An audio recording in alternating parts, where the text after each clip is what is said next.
día estamos acá con ustedes para presentarles la ponencia Perspectivas Geográficas de la Memoria en Colombia 1985-2019. Esta ponencia fue postulada al 15º Congreso Internacional de Ciencias Sociales Interdisciplinares, reflexiones sobre construcción comunitaria, modos de creación y transmisión de patrimonio, que se va a presentar en la Universidad de Atenas, Grecia. Mi nombre es Natalia Isabel Gil, docente de Ciencias Sociales y magíster en Geografía. Y mi nombre es Isidro Gómez, licenciado en Ciencias Sociales y magíster en Sociología. Bueno, para empezar vamos a enunciar los aspectos que vamos a trabajar en estos 20 minutos. Lo primero es que vamos a hacer una aproximación a los postulados epistemológicos y las características de la geografía de la memoria. Luego vamos a hacer algunos aportes a las que hemos considerado las dos principales perspectivas de la geografía de la memoria, una vinculada a los estudios del conflicto y la violencia y la otra vinculada a lo simbólico y lo discursivo. Finalmente, terminaremos con algunas consideraciones sobre el trabajo. Para iniciar, queremos compartirles una frase que está en nuestro trabajo, que próximamente se va a publicar, que se llama, inicia: la memoria como ejercicio al interior de las ciencias sociales es un campo en disputa. En ella se evidencian las relaciones con el otro y su territorio. Por ello conviene entenderla desde su dimensión territorial y por tanto espacial. Es así como la memoria y la geografía se juegan algo más allá del pasado vivido común. Para iniciar es importante aclarar algunas nociones sobre el concepto de memoria y sobre cómo se desarrolla la memoria. Para iniciar, entonces nosotros les queremos comentar a ustedes que la memoria no es un concepto que se trabaje solamente desde un campo del saber, por el contrario. La memoria se trabaja desde distintas disciplinas y ciencias, lo que la hace una noción multidisciplinaria. Listo. También hay un elemento fundamental con la memoria, y es que la memoria es una construcción dialéctica. Entendemos a la dialéctica como ese proceso, como esa técnica para acercarse a la realidad desde lo abstracto hasta lo concreto. En este caso, además, específicamente con unas condiciones sociohistóricas dadas. Es decir, que las personas, las colectividades, las instituciones tienen unas condiciones sociohistóricas específicas y también geográficas, evidentemente, que permiten que se haga de X o de Y manera. Al respecto, Bruno, 2011, nos comenta: el abordaje dialéctico permite entonces comprender las condiciones concretas de las determinaciones simples, es decir, su movimiento y relaciones reales como parte de una totalidad concreta que las engloba y les da su significado. Entienden la individual situación concreta, lo material, en la medida en que es parte de una totalidad también material. Y lo complementamos con lo dicho por Jelin en 2002 sobre esta relación que se da entre lo individual y lo colectivo. Sabemos que las personas no son islas, las personas construyen y se construyen, como habíamos dicho, en unas condiciones sociohistóricas dadas, pero también colectivas, comunitarias y sociales. Es por eso que estos procesos, bien lo sabemos, dice Jelin, no ocurren en individuos aislados, sino insertos en redes de relaciones sociales, en grupos, instituciones y culturas. De inmediato y sin solución de continuidad, el pasaje del individual a lo social es interactivo y se impone. Después de entender cómo la memoria se crea de manera dialéctica, queremos transmitirles a ustedes que esa memoria no se queda solamente ni en las colectividades ni en los individuos. Esa memoria tiene unas extensiones en términos de candado o unos dispositivos de exteriorización de la memoria. Es así como la memoria tiene esa preocupación de ser legada de alguna manera, y esos dispositivos de la memoria los encontramos en las narrativas, que son esos documentos escritos u orales, que según Candau también nos menciona un poco de cómo la escritura hace que esa extensión de la memoria se haga de manera eficaz. También tiene unas representaciones espaciales, hay unos mapas, unos planos, unos coremas, unas cartas, que como bien sabemos lo que representan son las maneras en que se entiende lo espacial, lo territorial, los lugares, y que se presentan de manera gráfica. También siguiendo con la línea de Candau, él nos nombra algunos elementos patrimoniales como esos extensores de la memoria, dispositivos, y aquí entra todo ese tipo digamos, como dispositivos que tratan de legar la memoria o de resguardarla. Entonces encontramos el tema de los monumentos, de los museos, que claramente también tienen una intencionalidad política que luego hablaremos de ello. Y además hay una serie de costumbres y tradiciones que se muestran en las festividades y las conmemoraciones. Como en las festividades y las conmemoraciones, todos los pueblos alrededor del mundo, en X o en Y época del año, tienen festividades y conmemoraciones que permiten dar cuenta de las construcciones colectivas que se han hecho a lo largo de siglos, años o décadas. Bueno, luego que ya entendemos un poco cómo es que surge esta memoria y cómo se construye de manera dialéctica, queremos hacer una claridad, y es que nosotros entendemos la memoria de manera plural. Entendemos que son memorias, ¿cierto? Pero entonces vamos a trabajar el tema de cómo la memoria se inserta dentro de la disciplina geográfica, y para ello explicaremos el siguiente esquema.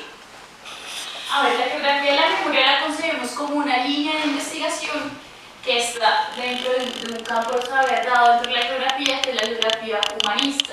La geografía humanista tiene varios enfoques geográficos, de los cuales retomamos ideas, es decir, no nos encasillamos en una sola, ni que la línea de la geografía de la memoria tiene que estar sobre la geografía radical o cultural, porque encontramos que en los diferentes enfoques hay elementos que nos sirven para consolidar esta línea de investigación. Entonces, desde la geografía humanística rescatamos el tema de la experiencia.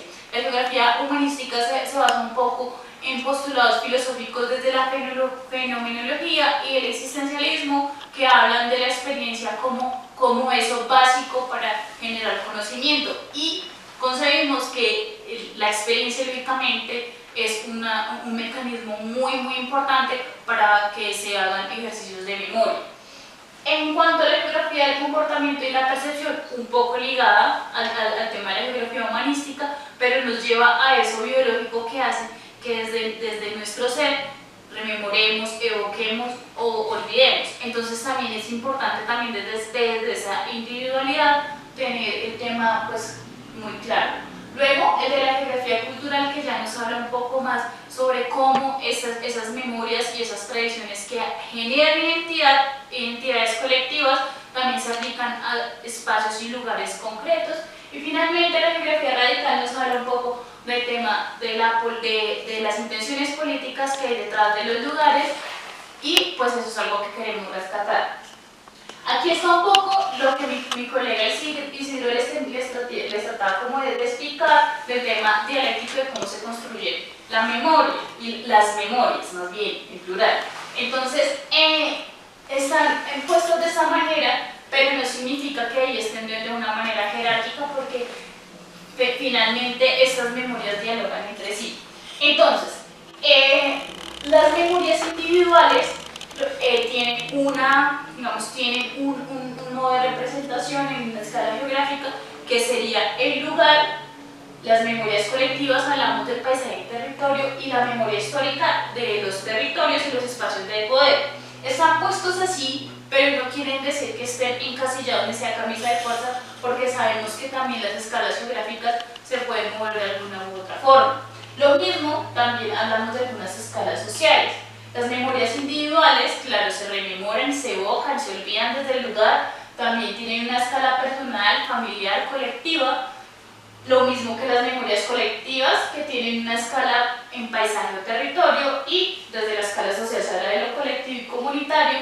Y hablamos también del tema de la memoria histórica, que tiene el tema del territorio, que conseguimos espacios de poder y se dan en una escala regional, internacional y nacional.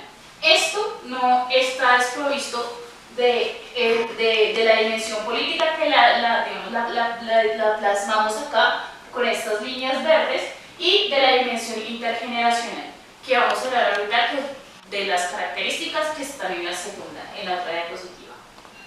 Entonces, ya entendimos que el lugar ocupa esta línea de investigación dentro del campo de desarrollo de la geografía humanista. Ahora vamos a entender un poco esas características que estaban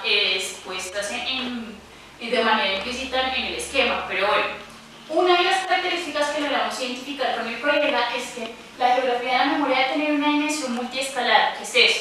Al igual que el espacio geográfico como objeto de la geografía, en el caso de la geografía de la memoria encontramos lo mismo. Hay una multiescalaridad, es decir, evocamos desde el lugar, evocamos desde el paisaje, evocamos desde el territorio, evocamos desde diferentes dimensiones de los espacios geográficos. Entonces esa dimensión es muy importante, nos ayuda a agudizar el lente desde donde queremos trabajar el tema de la memoria. La otra característica tiene que ver con una dimensión intergeneracional. ¿Qué quiere decir esto? Las memorias tienen como característica y es que son una representación del pasado reciente, pero ese pasado lo constituyen diversas generaciones que dialogan entre sí, se ubican en un espacio determinado y las memorias resultantes de ese proceso de diálogo intergeneracional pueden crear un pasado común y de la misma manera pueden entablar diálogos con distintas generaciones. Eso por un lado. Luego entendemos la dimensión política. La memoria, y esto va un poco más ligado a lo que Paloma Aguilar plantea, y es que la memoria tiene una intencionalidad, no está desprovista de esa intencionalidad. Entonces cada territorio y cada memoria, digamos, en ese ejercicio reflexivo tiene unas intenciones políticas claras, que pues ahí está, digamos, como el debate de controvertirlas o de simplemente estudiarlas. Entonces no somos sujetos islas que crean realidades sobre sí mismos, pero estamos inmersos en una realidad social concreta de la que no podemos escapar, y esa realidad social está mediada por el tema de las intencionalidades. Aquí nos encontramos con las perspectivas de la geografía de la memoria en Colombia entre 1985 y 2019. Vamos a tratar dos temas en específico. El primero, una perspectiva ligada a los estudios de la violencia y el conflicto, y el segundo, una perspectiva ligada a lo simbólico y a lo discursivo. En primer lugar, encontramos esta perspectiva ligada a los estudios de la violencia y el conflicto. Estudios sociales que se han hecho se han concentrado sobre eso. Es importante reconocerlo precisamente para saber cómo, por qué y qué se ha estudiado al respecto. Vemos entonces que la recuperación de la memoria del pasado reciente para la comprensión de los contextos de violencia, conflicto armado y guerra, sin embargo, la visión especial no es su principal interés, ya que su prioridad radica en la construcción de relato desde la posición de diversos actores. No obstante, en el caso colombiano, se han desarrollado algunos estudios que tratan las configuraciones territoriales derivados del conflicto armado desde la geografía y otras disciplinas. Y si bien las siguientes iniciativas que les voy a contar no parten desde la geografía de la memoria como tal, como campo, pues sí hacen ejercicios que podríamos catalogar como tal. Listo. Algunos también se preguntarán, bueno, pero si nos dice hace un momento que comienza en los años 40 y ahora pasa a los años 80, al 85 específicamente, ¿a qué se debe esto? Esto se debe a que en 2011 la ley 1448 establece que a partir del 1 de enero de 1985 se reconocen como víctimas a las personas que hayan sido afectadas desde ese año, basándose en el derecho internacional humanitario y en las afectaciones al mismo. Aunque esté en la ley 1448, pues se establece también desde la ley 975 de 2005, y es importante tener esa serie de leyes pues presentes para entender cómo institucionalmente y también de manera privada se han hecho estudios y se han hecho ejercicios al respecto. Encontramos entonces, en primer momento, unas iniciativas de carácter privado. Aquí les ponemos dos, en el texto ahondaremos en ellas, pero es importante que las mencionemos. La primera se trata de Rutas del Conflicto. Esta es una iniciativa que nace en el año 2014. Al momento tiene registro de más de 700 masacres cometidas en el país desde el año 1982, y es un portal web que se dedica al periodismo de datos. Es bien importante porque pertenece a la Universidad del Rosario, ubicada en Bogotá, y a conlupa.co, que es un portal de datos también. Y el segundo que queremos poner, pues digamos como exponer, se trata de Geografías de la Guerra. Es un podcast que desarrollaron estudiantes y profesores de la Facultad de Periodismo y Comunicación de la EAFIT, ubicada en Medellín. Funcionó solamente durante el año 2019, pero la traemos a colación y es muy importante porque no fue un podcast únicamente, digamos, para población universitaria, sino que se extendió el podcast con más o menos unos 10 capítulos, está colgado en Spotify. Luego encontramos unas instituciones de carácter público, nos vamos a concentrar en 4 específicamente. La primera de ellas es el Centro Nacional de Memoria Histórica. Este nombre lo recibe en 2011, digamos específicamente se crea como una institución grande, gracias a la Ley 1448, pero deviene del Grupo de Memoria Histórica que fue creado con la Ley 975 de 2005. Ellos, pues este grupo, el Grupo de Memoria Histórica, comenzó a producir, o su primera producción material se da en 2008, con el libro sobre lo ocurrido y las masacres ocurridas en Trujillo Valle. Luego sobre lo ocurrido en Bojayá y por último con lo ocurrido en El Salado. Esas fueron sus 3 primeras publicaciones escritas. Con el acto legislativo número 001 del 4 de abril de 2017 y con ocasión del acuerdo final de paz entre el gobierno colombiano y las Fuerzas Armadas Revolucionarias, nace el Sistema Integral de Verdad, Justicia, Reparación y No Repetición. Este sistema tiene 3 entidades. Estas 3 entidades son la Comisión de la Verdad, la Jurisdicción Especial para la Paz y la Unidad de Búsqueda de Personas Desaparecidas. Luego nos encontramos con la perspectiva ligada a lo simbólico y a lo discursivo y encontramos investigaciones como las de Lyndon, Alice, Díaz y Ter, influenciadas en gran medida por la geografía cultural y social, que vinculan características del espacio con lo simbólico, lo imaginario y lo discursivo en sus planteamientos, y en el ámbito temporal es parte constitutiva del devenir territorial.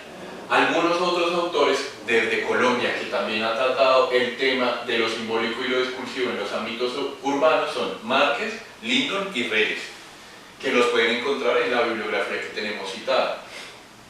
Y hay otro tema directamente relacionado con lo discursivo y lo simbólico, y es el tema de los imaginarios sociales, la memoria y el espacio.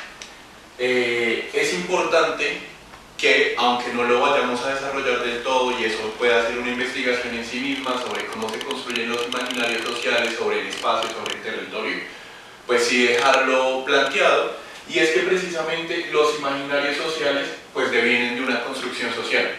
Misma construcción social que en algún momento le estábamos diciendo construcción sociohistórica.